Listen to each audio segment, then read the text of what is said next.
The following program is suitable for all audiences.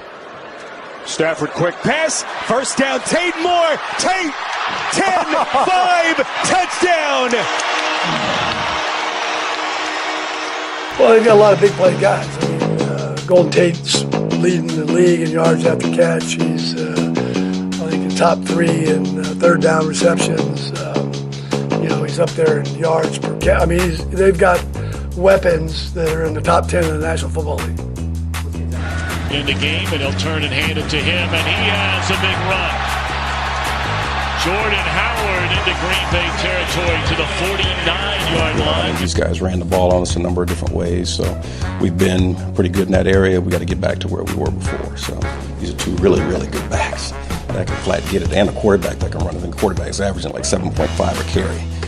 So when you add that component to it, it gives you some problems. So we got to work at it. And we got a lot of work to do. Cheers, Bears fans! This is Bears on Tap. I am Aldo Gandia, and you just heard head coach John Fox talk about the various weapons Matt Stafford of the Lions has at his disposal for Sunday's match with the Bears at Soldier Field. And then Jim Caldwell spoke glowingly about Chicago's running game of Jordan Howard and Tariq Cohen, and even said his defense must be wary of Mitch Trubisky running the football. Welcome to all of you and the Lions fans tuning in to hear Kent Lee Platte of prideofdetroit.com give us an overview of this 5-4 Detroit team. We're also going to learn about Kent's relativeathleticscores.com site. It is fascinating stuff. But before we bring Kent in, please allow me my opening thought. Last Sunday's game against the Packers was absolute rock bottom for the John Fox era. Shame on me for even thinking the Bears had a chance to win that game. I won't rehash all of the Fox flubs. I just want to tell you how sad I am that the team I care for so much is now challenging the Cleveland Browns as the laughingstock of the league. And it bugs me to no end to see how many fans are becoming apathetic. I was at Sunday's game and was disappointed to see that many of the best seats at Soldier Field were empty. They were paid for, yes, but empty. It's a sign of the growing apathy. You probably know that on Wednesday I tried to lead a rally of Bears fans over to ESPN studios to let the Waddle and Silvy show know that we want John Fox gone, and to try to get them to play Draft Dr. Phil's anthem, Fire John Fox. Well, the rally fell short of my wishes because only myself and barfly Nick Kurtz were in attendance. But boy, was I lucky Nick was there. He shot fantastic video on Periscope. Nick is a great guy, and you can find his video on Twitter at Kurtz, that's KURTZN119. Thank you, Nick. We also succeeded in having Waddle and Silvy play Fire John Fox, and after my interview with Kent, I'll play that portion of the ESPN show. But my key message here is this. Please, let's not quit, gang. Let's not become the fans that give up on the Bears. Let's take it to the streets, social media, and anywhere people can hear our message that we love these Chicago Bears, but we hate John Fox. And it's nothing personal. We just know that he's not the guy. Dow Loggins is not the guy. Bears management needs to find the guy, or we're faced with a whole generation of losing, and we don't deserve that. It's time to move on from John Fox. And it's also time to bring in Kent Platte of prideofdetroit.com and relativeathleticscores.com. As promised, with me is Kent Platte. Kent, how are you? Fantastic, man. Glad to hear you. How is this Detroit Lions team, the 2017 version, doing? Are you impressed by their play? Are you disappointed by their play? Or is it pretty much what you expected?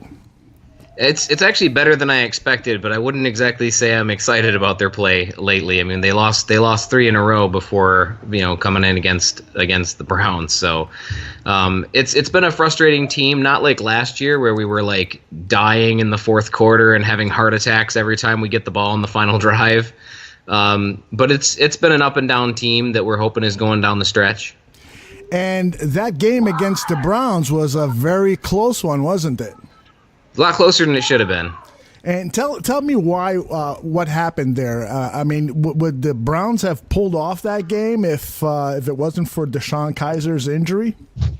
No, I don't think the game was ever really in doubt. I mean, the Browns jumped out to an early 10-0 lead because their defensive line was a strength over our offensive line, and they exploited that very early. Stafford tried to throw away a pass and threw it right to Jamie Collins.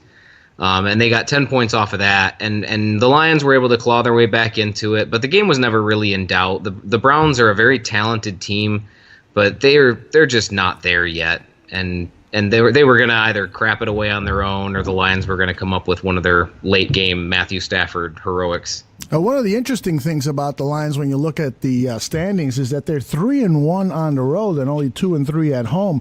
Why the disparity there? Well, in part, it's just been the teams that they've been facing. You know, the Lions have been catching some of these teams in some pretty bad times. I mean, they got the Saints right as they were just starting to surge. We almost beat the Falcons, and the Falcons was lost due to a technicality. You know, it's one of those things where they caught some of the hardest teams at home, and they've been losing to those type of teams. But the Lions themselves, you know, they're not shooting themselves in the foot and throwing stupid interceptions and costly turnovers. The defense, for the most part, has been holding up. It's just catching teams at the right time. Okay, let's look at position by position, talk about some of the key players. Obviously, Matthew Stafford just signed that huge contract. Is he living up to it? So far, yeah. I mean, he's one of the top passers in the NFL right now statistically, and you know, I think he's only thrown 5 interceptions on the year.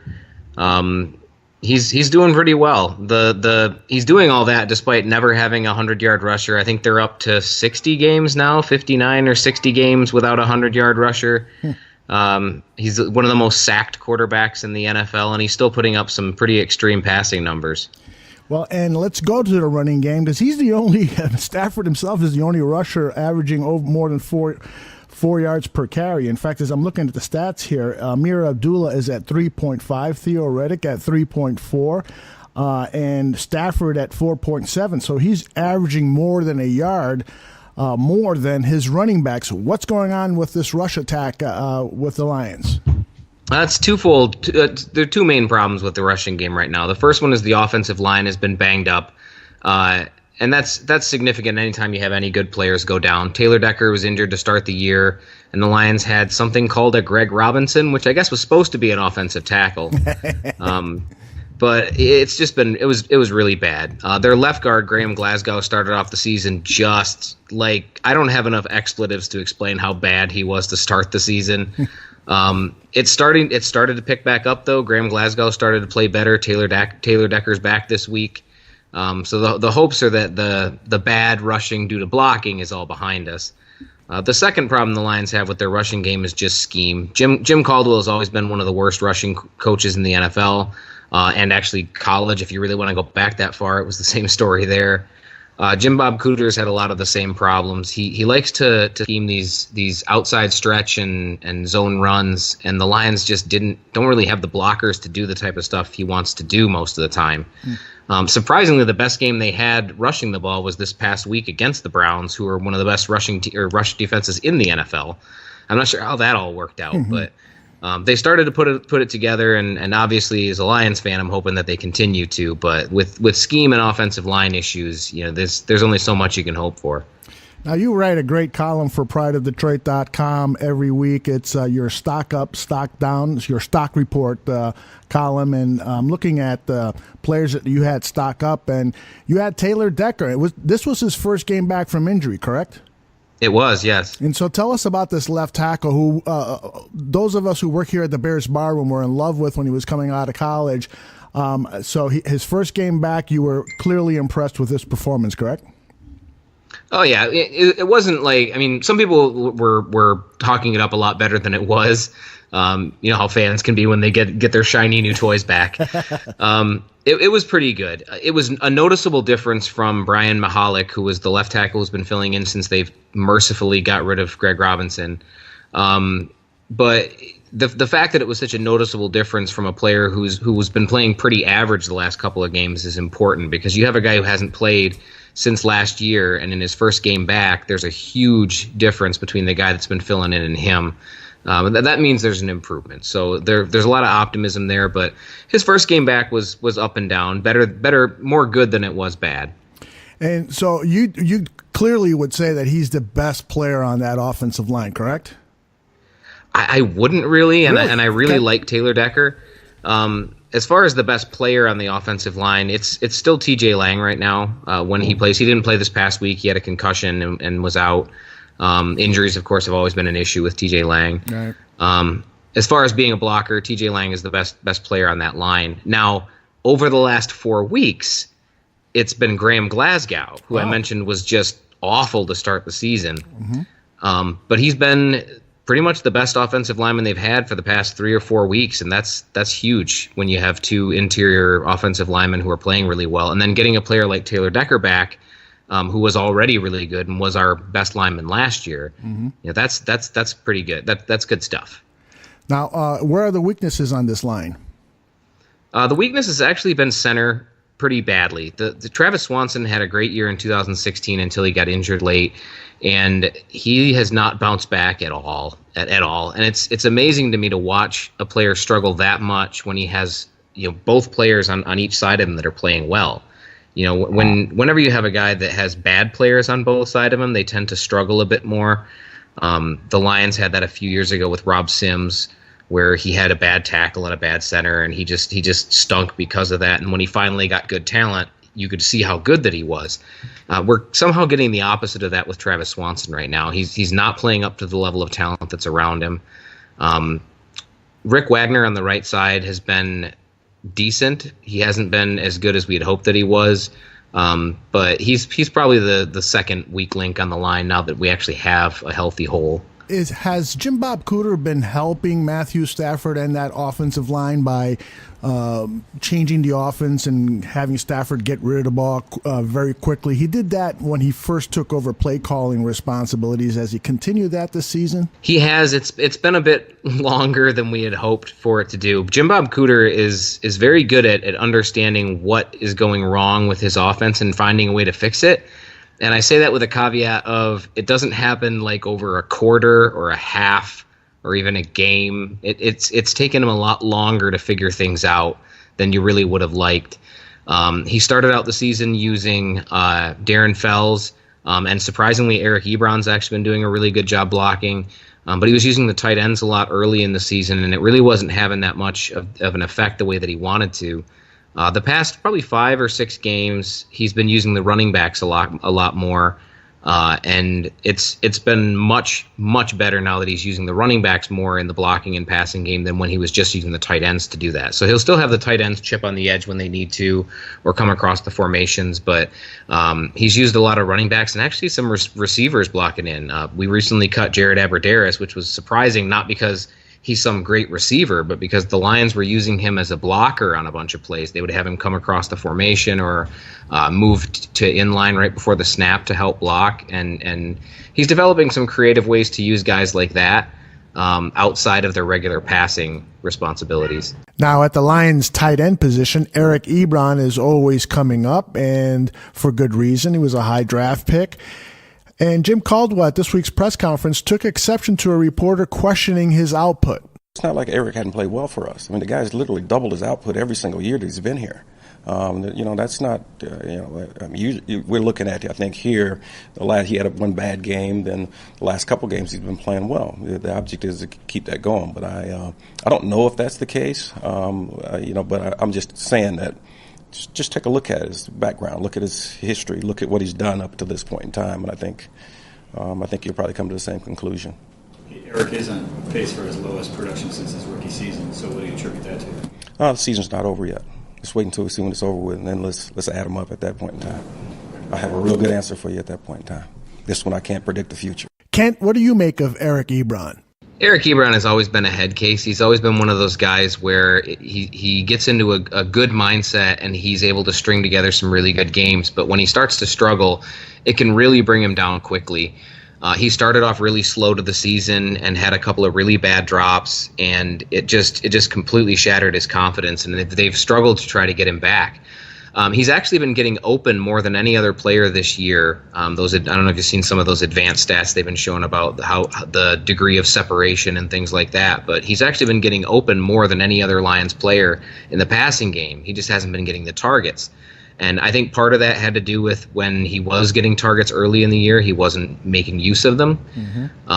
What's promising as a Lions fan is seeing the type of routes that they're having him run right now. The routes that he was running against the Bears, splitting wide and doing a sluggo route, those aren't the type of things that he was doing last year, and he put up pretty good numbers last year.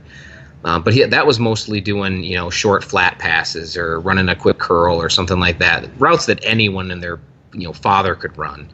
They're starting to mix in some of the more complicated stuff, along with some of those high percentage plays where they throw him passes where he doesn't have anybody around him to try to get his confidence up. But he is a player that if the Bears do get at him early and start getting in his head, that could cause some problems. But if they don't and he starts getting a couple of catches, he could go off. He's always a couple of plays from going off if he gets his confidence right.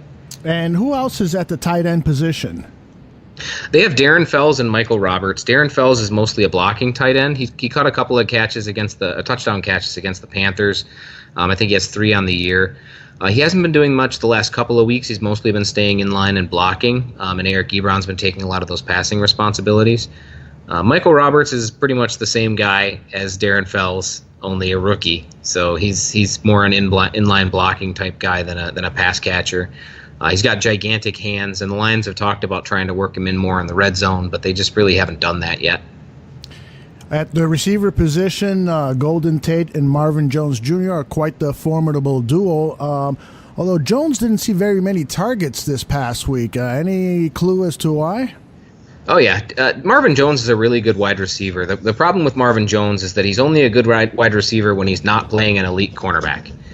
If he's playing a good cornerback, he can break out some good plays. But if he's playing a cornerback like Jason McCourty last week, I know he's not one of the more well-known names, but Jason McCourty's having a very good season in 2017. But when he's not playing somebody like that's able to shut him down, he tends to break off some big runs, as you've seen. He's one of the best deep wide receivers this year. I think he's caught the second most long passes, something like that. It's very high percentage of his passes go for a lot. 10 receptions of 20+ yards. That's an excellent number. Yeah, they like to run him deep, and he's very good at doing that as long as it's not a shutdown corner who's got him. Golden Tate is a little bit different because it's really hard to shut down Golden Tate because part of shutting down a receiver is making sure they don't get the ball. And most of the time when Golden Tate's getting the ball, it's because they're scheming him in a position to get him open and then just letting him tear people up with his legs the way that he does. So it's a little bit harder to cover Golden Tate and really shut him down than it is Marvin Jones. One of the guys that doesn't really get a lot of respect nationally is T.J. Jones, who's actually had a very good year so far. I think he has 20 catches for 292 yards right now. No touchdowns yet, but he's having a very productive season.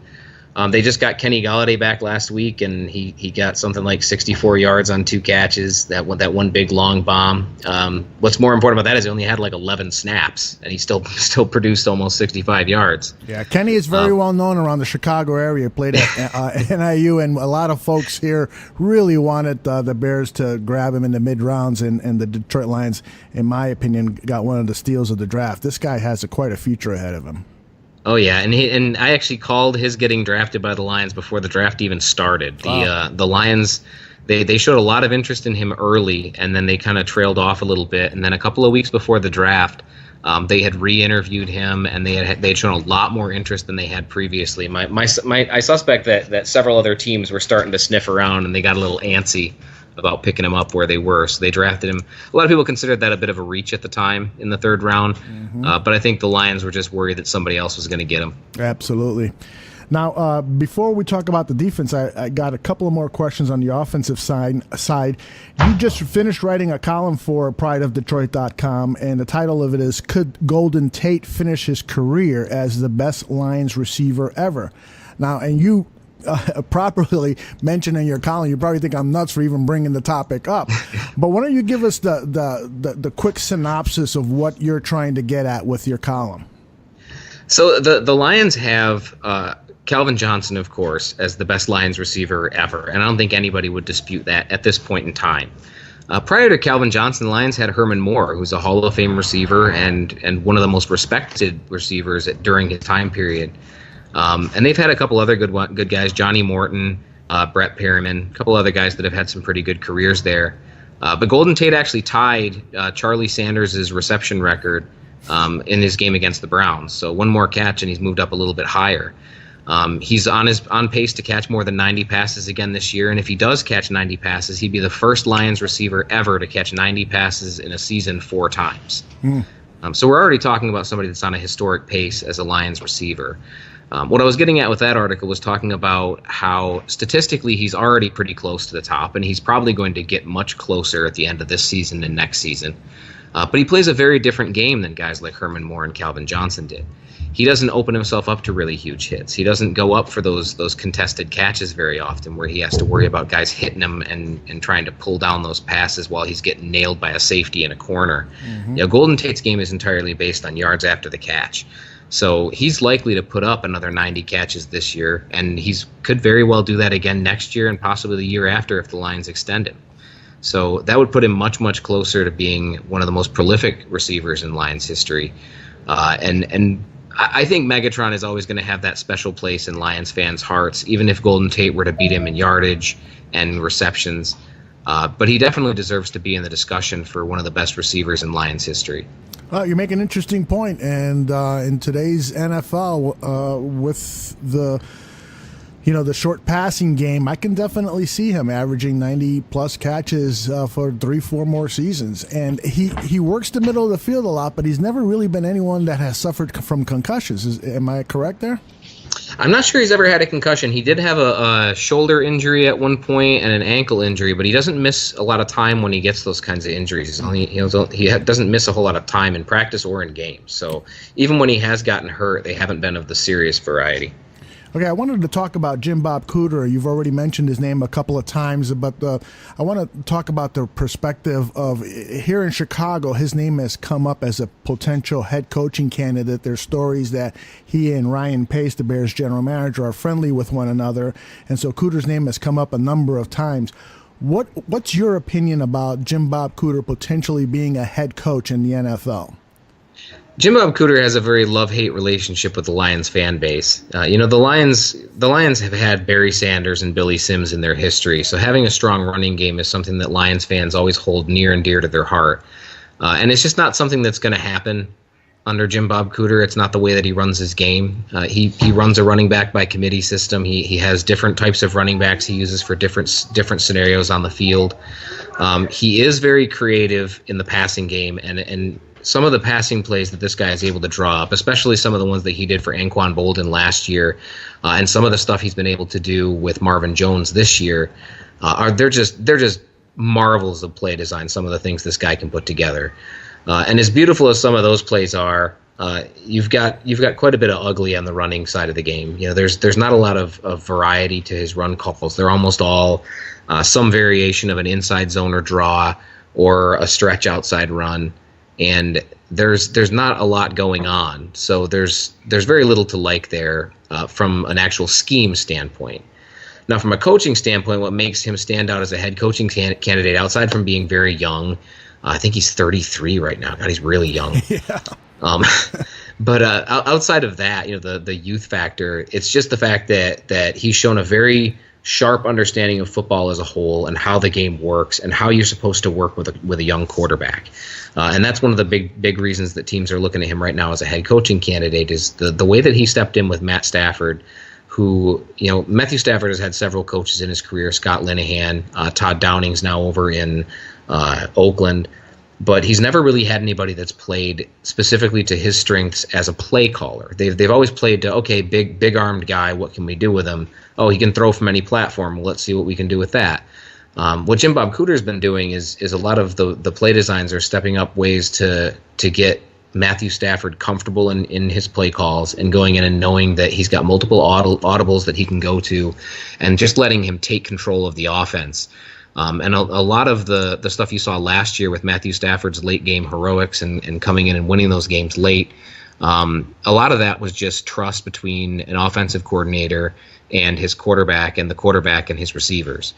And that type of relationship is really hard to build. Mm-hmm. And the fact that that Jim Bob Cooter is able to do so at such a young age has got to be enticing for general managers. Indeed. Okay. Now we're going to talk about the defense, but let's also talk about Teryl Austin to start off the discussion of defense with Teryl Austin, who is another guy who has been talked about as a head coach candidate. And in fact, John Fox this week said that Teryl Austin is going to be a head coach sometime in the near future. What are your thoughts about Austin and his capabilities of being a head coach in the NFL? One of the things that makes me laugh when people talk about Teryl Austin is they look back at his 2015 and 2016 seasons statistically, and they point to those and they say, well, yeah, he was great in 2014, but what have you done for me lately, basically? But what Teryl Austin has been able to do in those seasons is take a defense that had a certain level of talent and a certain level of expectations and lose some of the most significant pieces of that and still try to string something together. The Lions had a winning team last year despite giving up some pretty horrific numbers in terms of actual statistics in the passing game. But they were able to do that because Teryl Austin was tailoring his lack of pass rush due to injuries along his defensive line and injuries in his linebacking core. But he was able to tailor a scheme that lacked a roster that lacked a lot of talent. And he was able to scheme something that could allow teams to make these short little passes, but still stop them short of the sticks and just make them drag out across the field. The time of possession that he forced teams to have against the Lions was insane. And the level of talent that he was working with was really weak. You have Glover Quinn and Darius Slay. But there wasn't really a whole lot else going on in 2016 for the Detroit Lions defense. Tahir Whitehead has been playing really well this year, but last year he was just putrid in the middle linebacker role. I think he rated out as the worst linebacker in 2016 by PFF. Mm-hmm. But he had a very little talent that he was working with, and he was still able to put together a team that could win football games.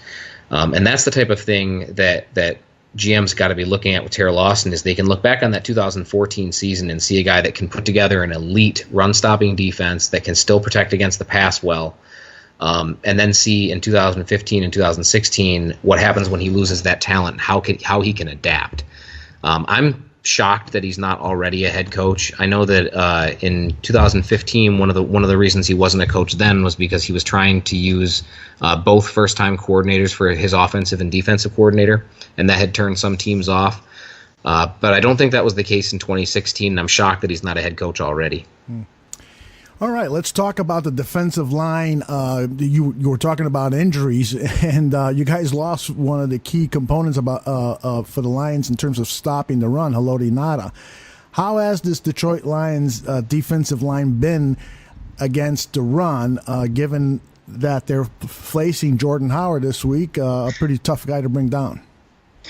So the Lions' defensive line basically consists of two players. You have A'Shawn Robinson in the middle, who's one of the better run defenders in the NFL. Supposedly he's been doing well against the pass by PFF's rankings. I haven't really seen much of a push from him in the passing game, but he is very good at disrupting passing lanes and preventing passes from going through him. I mean, the nickname that he has is A-SWAT, because he likes to knock down passes. And the other person is not Ziggy Ansah. It's actually Anthony Zettel on the left end position, who was a 6th-round pick in 2016. And the fact that he is doing well against both the run and the pass is absolutely amazing for anybody that watched him in 2016. Yeah. He was comical how bad he was against the run last year, and he's easily our best run defender on the edge this year. Ziggy Ansah's injured right now. I'm not sure he's going to play, but even then, he's again playing hurt. He played hurt all of last year and was very ineffective. He's been playing hurt this year, and he's mostly been ineffective. But outside of Zettel and Robinson, the Lions' defensive line doesn't really have anyone that I would be comfortable with defending against the run. Teryl Austin's been calling up a lot of really unique plays with his linebackers and safeties to try to cover a lot of that up. But I think our best run defenders right now consist of 2 defensive linemen, a corner, and 2 safeties. So that's not very promising. You guys have really missed Kerry Hyder, too, who had an extraordinary first season last year. and it looked like he was headed towards a promising sophomore season, and then he got injured early in the season, if I recall correctly. Yes, he did. He tore his Achilles very early this year, and it really sucks. Kerry Hyder is such a unique case because he came out as a defensive tackle, and the Lions ended up converting him defensive end after having him lose, a big chunk of weight, and he had 8 sacks last year. A lot of big expectations for him coming into this season as a rotational pass rusher. As much as Anthony Zettle's been doing well, it really would have been nice to have somebody else that could come in a pinch and just do that extra pass rushing role. But yeah, we lost him early, and then we lost Nada, and the Lions' depth is they're starting to build depth. Jeremiah Ledbetter's our 6th round pick from this year, and he's actually played very well in limited action. But you can't rely on limited action for 60 minutes of football. You need people that can step in for 30, 40, 50% of your snaps and provide some impact, and that's what the Lions are lacking. Ex-Bear Cornelius Washington had a good game against the Browns, but how has he played all season? Poorly, mostly. He's a very streaky player, which I'm sure you're aware of. Yes. And I think the intention was to use him kind of in the role that we used Kerry Hyder in last year, where he would be a situational pass rusher on 3rd down, and he would basically just be running off of the edge.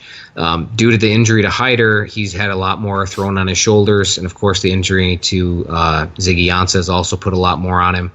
Outside of playing against the Browns, though, it hasn't really been that promising, trying to put him in that full-time role. I know it seems like every year in his career going back to college, Cornelius Washington has been put in a position where he's somehow playing out of position. And this year's kind of been more of that for him. And do you think Ziggy Ansah is going to get back to the player he was in, what was it, 2015, when he had 15, 16 sacks? I believe he led the NFL in sacks. And we were actually writing that perhaps maybe in 2016 he might challenge the sack record held by Michael Strahan. But as you mentioned earlier, he had suffered an injury last season that affected him the entire year, and this season he's injury prone. Do you think Ansah is ever going to get back to the player that we saw in 2015? Yeah, it really comes down to health, and the confidence level continues to go down every time he's not healthy. This is 2 full seasons that we're going through where Ziggy Ansah has been dealing with some kind of significant injury that's been nagging. And anytime you have a guy that's basically limited that much just by injury, the longer they stay hurt, the less confidence you have that they're going to come back to that. I still have a strong feeling the Lions are going to try to tag Ziggy Ansah at the end of the season to keep him for next year, but they're likely looking at succession plans right now. I'm not super confident they're going to extend him.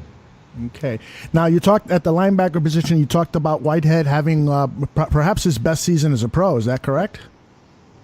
He's on his way. Yeah, he's playing really well. I think he's had 1 or 2 weeks where he struggled a bit, but for the most part, he's been playing very well. And who else at that linebacker position is a person of note?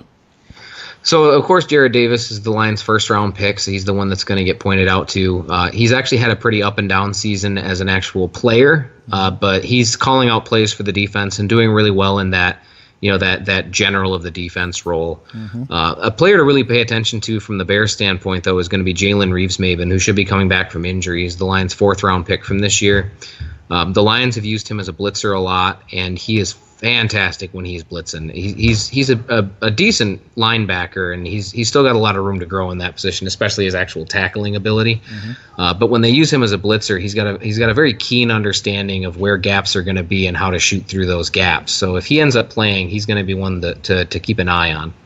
All right, and in the defensive backfield, Darius Slay and Glover Quinn are the 2 stars of that defensive backfield, and probably among the 2 best players on that squad. Who else in the defensive backfield are players we should pay attention to? Both good and bad for that. Quandre Diggs is a player that is very underrated in the NFL. He had a horrible 2016. He gave up something like 92% of passes thrown at him. It was awful. But his previous year as a rookie, he was very good in the nickel, and he's been very good in the nickel this year, especially against the run. And he's done a good job of blitzing when he's had to blitz. But he plays very well. He's very physical up at the line. He likes to hit people. He's actually the one that took out Kaiser for those couple of series. He was the one that laid that big hit on him. But something to pay attention to with Quandre Diggs is he is not fast at all. And in both of the last two games, there's been an issue where the team is just they found a matchup on man, and they've just had him run down the field against him, and he just can't keep up. So that's a mismatch if they can find a way to get him both lined up in man and with somebody who's significantly faster than him. That's one to watch. Mm-hmm. Nevin Lawson's one of the more underrated corners in the league in 2016. Despite the Lions' passing numbers that they were giving up, he did a very good job of preventing passes from being completed and tackling and preventing them for big yards. But man, is he in a rough stretch right now. The last two games have not been pretty for Nevin Lawson. He had a really nice fumble recovery for a touchdown. He forced a fumble and then recovered his own fumble and ran it back for a touchdown. Don't think anybody can take that away as being a good play. That's about as perfect of a play as you can get. Mm-hmm. But the rest of his play for the last couple of years, you've seen him give up long pass after long pass. He's not turning his head around and keeping an eye on where the football is.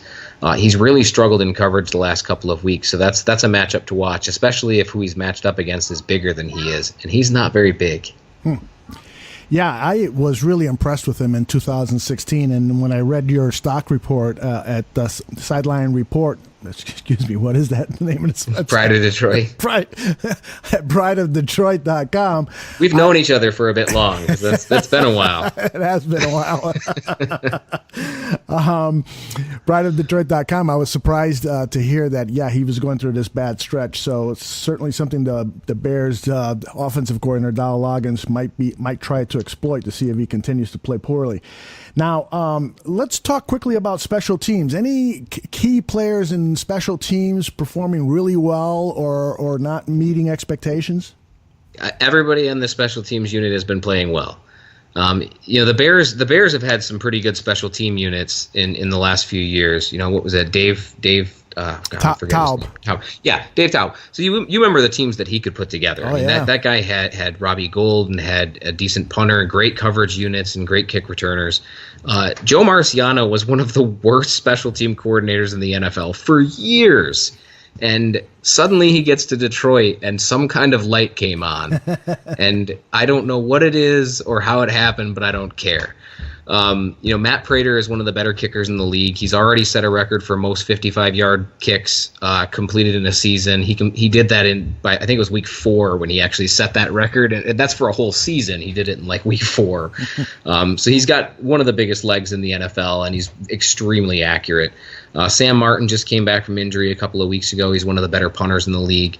Jamal Agnew is our 5th-round rookie, and I think he leads in every punt return statistic right now. He has the most touchdowns, highest yards, highest average. He leads the punt return average by 4 yards right now.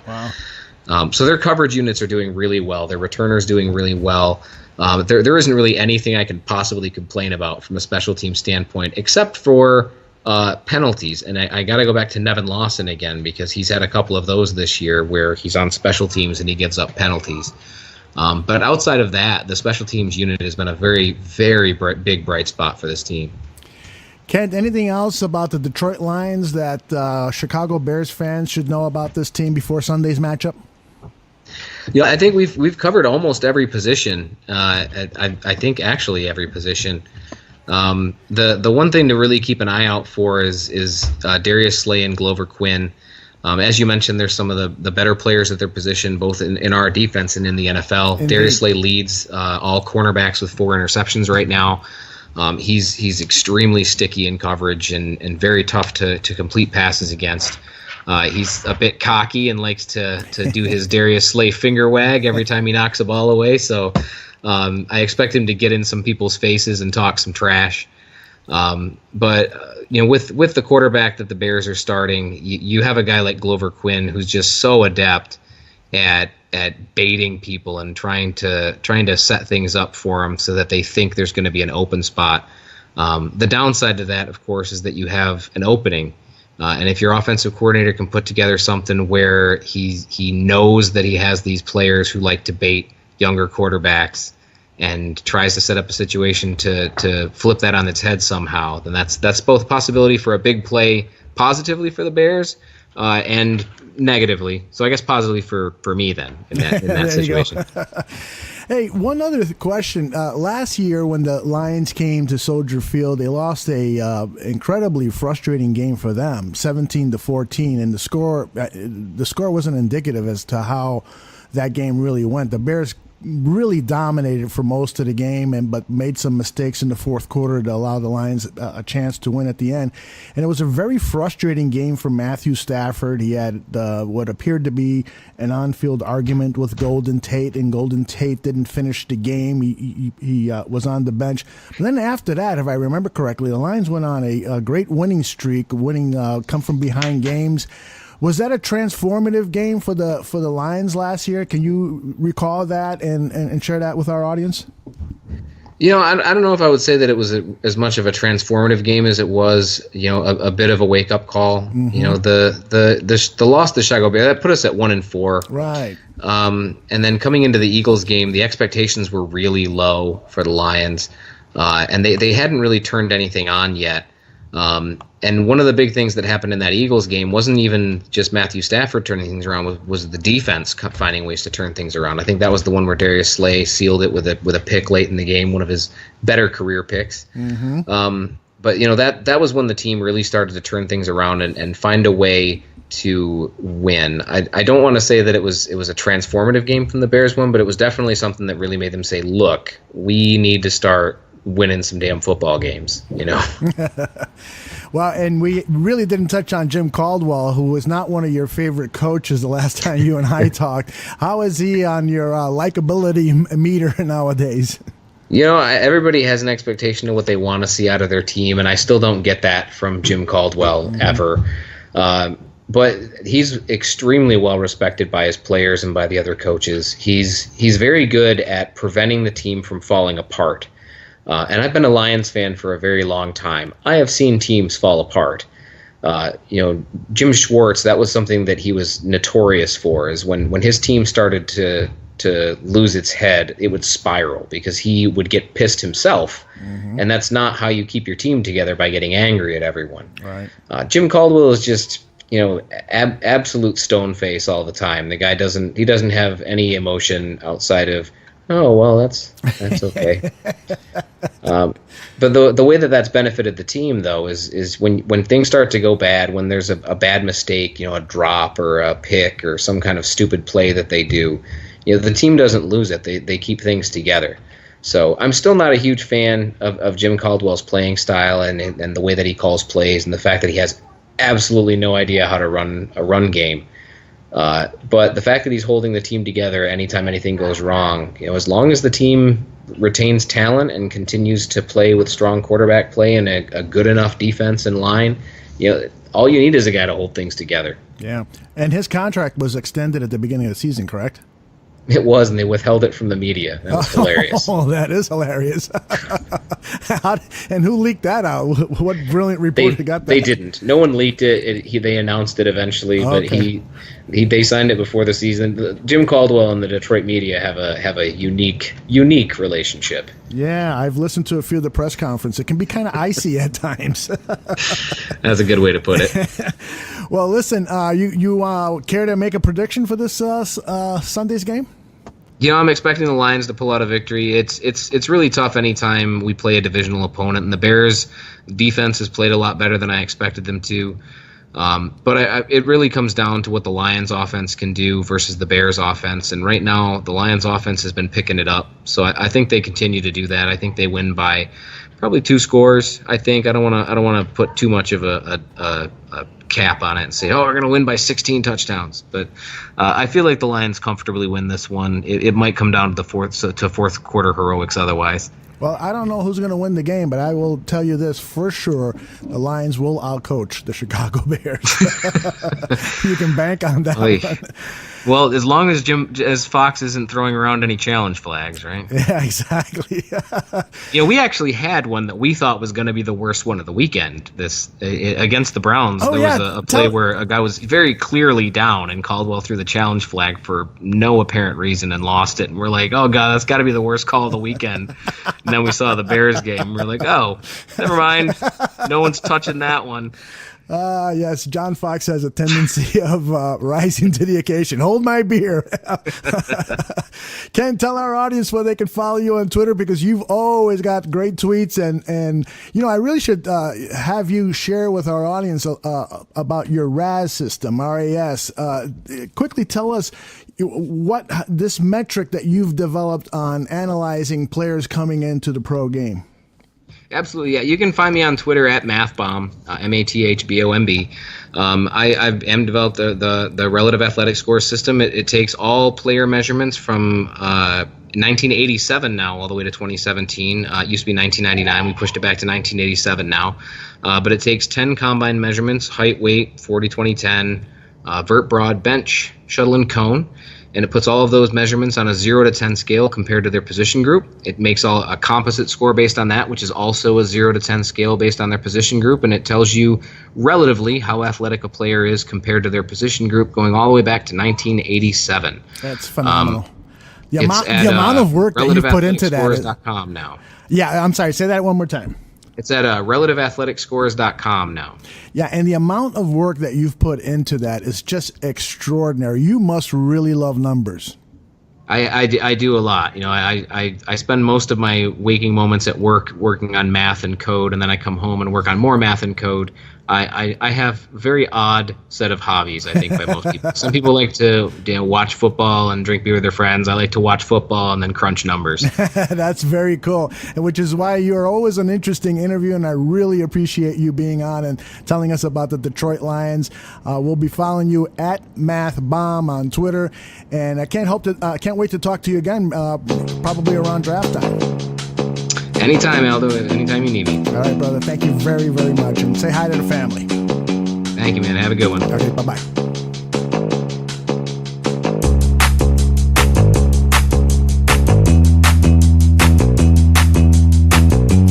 All right, I'm going to leave you with the edited portion of the ESPN Waddle and Silvy show. If you don't know, they record their show on Chicago's historic State Street in a studio that's exposed to people on the street walking by. And so Nick and I were there. I was there with my Bose speaker where I was playing the Fire John Fox song for people passing by, and the people were reacting very favorably to the song. And Nick Kurtz was there shooting a Periscope video that, again, he posted on his Twitter account, and you can find that video at KurtzN119. So at 2 p.m., there's a handoff from the Carmen and Yurko show to the Silvy and Waddle show. And they usually banter for about 20 minutes. And so that's when they brought up the fact that we were holding this small rally, the two people, and that we were asking them to play the song. There was some confusion. They thought for some reason that I was Draft Dr. Phil, which is, of course, very silly because I'm much better looking and a whole foot taller than Phil. But nonetheless, it didn't matter. I think the whole thing made for good radio for them, and we got our message across that we want the Bears to fire John Fox. So before I play that, I just want to tell you to remember that if you drink, please don't drive, and always bear down. You better get two shots, bub. Okay, you're just a smidge. By the way, we've got a Fire John Fox rally going on outside of the right Mazda now. State Street studio. It's too strong right now, and they're coming in droves. Okay. I heard there's a busload coming from Kankakee. The normal range of testosterone levels in healthy adults to make you feel better. Yeah. So do you want to hear about these guys? All right. So these guys have been tweeting me all week. What have they been talking it's about? Dr. Phil. He's Dr. Phil Mushnick? Dr. Phil is like a draft guru, big Bears fan, and he has the Bears Barroom podcast, which he runs. Now, is he really a doctor? No, I don't believe so. He's got a doctoral degree in Ditka. Yeah, he's got a doctoral degree in Ditka. Is he also a draft specialist? Okay. He's got like about 3,500 followers, 4,000 followers. Doc will be in charge of the embalming. Ditka finally goes. And they've been like tweeting. They want us to play like this rap or a song about firing John Fox. And I thought it was just okay. I mean, no. I thought we could play to let these guys. Look, maybe my judgment. I'm no Randy Jackson. My judgment. No, you're more of a Christina Aguilera. Yeah, there you go. Simon Cowell. Stay home. That's what I'm here for. Comedy, kids. So these guys have been like saying that they're meet at 1:45 at the Mazda State Street Studios on Wednesday. And I was expecting like a group of 20 or 30. Well, there's a busload coming in from Kankakee, guys. I know. I got word. There's 2 guys out here. I think the rain scared everybody away. Does that mean people want to keep Fox? No. That means that there's a big contingent of Bears fans who want to keep John Fox forever. That's not what I mean. People that couldn't get off work. Right, yeah. No days off unless you take the day off to go celebrate a parade. The only people Otherwise, not working, no days off. The only people not working were watching Windy City Live today. All right.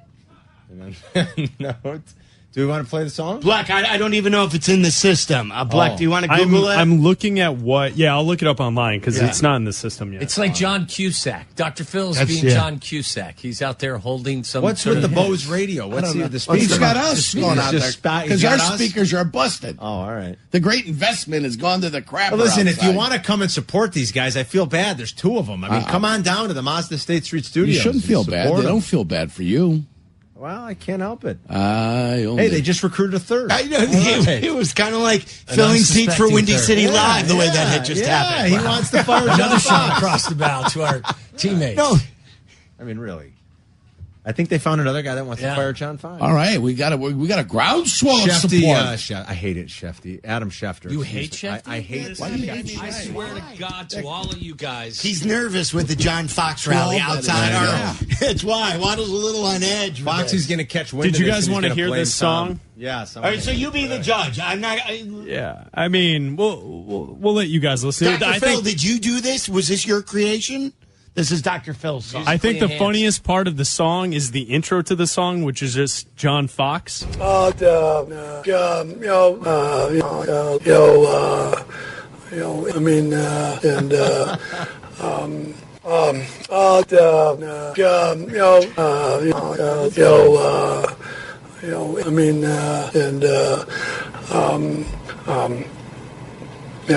leave it at that.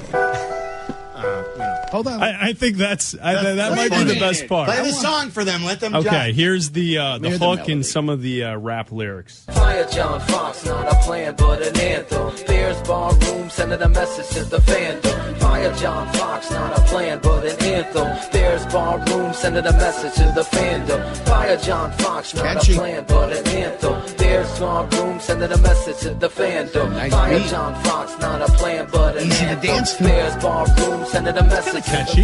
John Fox confused the call against the challenge. 2017 virtual snaps at Hallis. Glennon still a captain, opposing teams laughing. You laughed at Buck fumble, then the knee pass happened. Oh my goodness! Oh yeah! That's pretty good. That was somewhat catchy, guys. All right, Come on now. All right, well, my bad. It's not a Christmas song, but it's very catchy. I said I want to say Uncle Phil. Was Dr. Phil? Is that you singing the lyrics? No. That's a professional, kid. Is that Chance the Rapper? Turn the microphone on. Can we turn the microphone on? No, that microphone is lousy. Delvin says it. Too much stuff. Delvin says that it's not broken. It's just people don't know how to use it. That's what he was telling us the other day. Oh, yeah. Grab Dr. Fullertoshin, sang the song, produced the song, did the background vocals.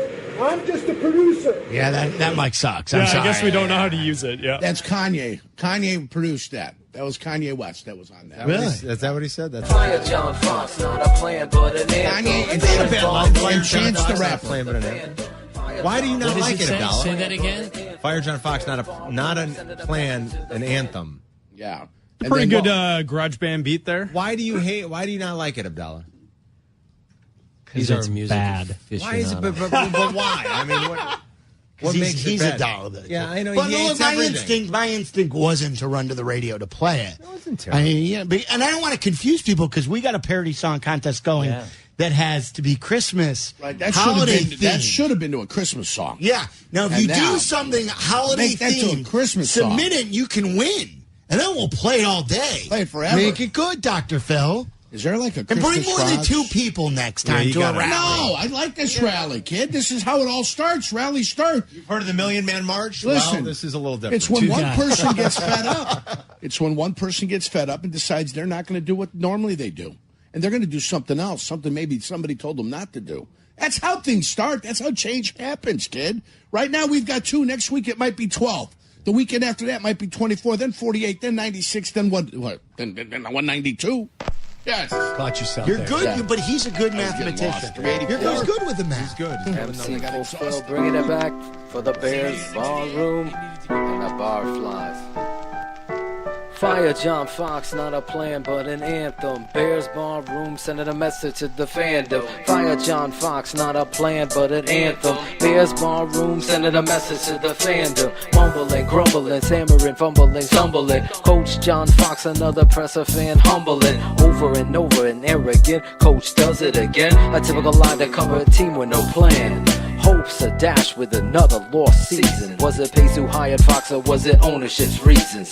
Questions fill up and no straight answers ever given. When it comes to state of the Bears in the 80s still living. Who the is Mike Glennon? The ballroom kept asking. An open competition, sure rap gaff never happens. Laughing all the way to the bank. Kept putting Glennon on the field to start, but he stank. Coaching negligence with more drops than Josh Bellamy. Fans so used to losing cost of tickets is the felony. Timeouts used only to get delayed penalties. Another great week of practice will be the remedy. Fire John Fox, not a plan but an anthem. Bears ballroom sending a message to the fandom. Fire John Fox, not a plan but an anthem. Bears ballroom sending a message to the fandom. Fire John Fox, not a plan but an anthem. Bears ballroom sending a message to the fandom. Fire John Fox, not a plan but an anthem. Bears ballroom sending a message to the fan. John Fox confused the coach call, forgets the challenge. 2017 virtual snaps at Alice.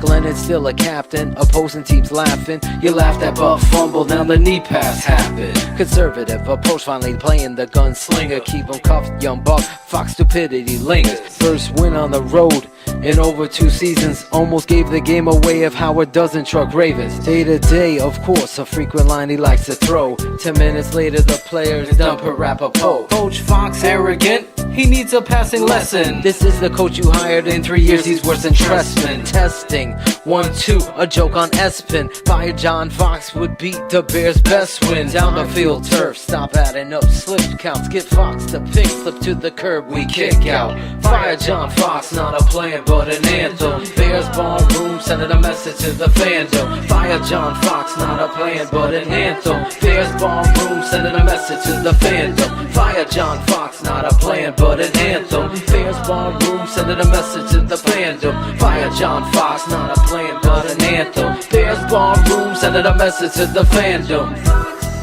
Yeah. Fire John Fox. Fire John Fox. Fire John Fox, fire plan, fire Bears, fire boom, sending a message to the fandom. Fire Fox, fire Fox, fire Fox, fire Fox, fire Fox, fire Fox, fire Fox, fire Fox, fire John Fox, fire John Fox, yeah. Fire John Fox. Just fire that dude. Get rid of him. To my boy Shane, smartest man in the barroom. Draft Dr. Phil. Who can forget the Godfather, Aldo Gandia, the barkeep, worldwide. Hashtag that up, worldwide. Make it happen. Barflies unite.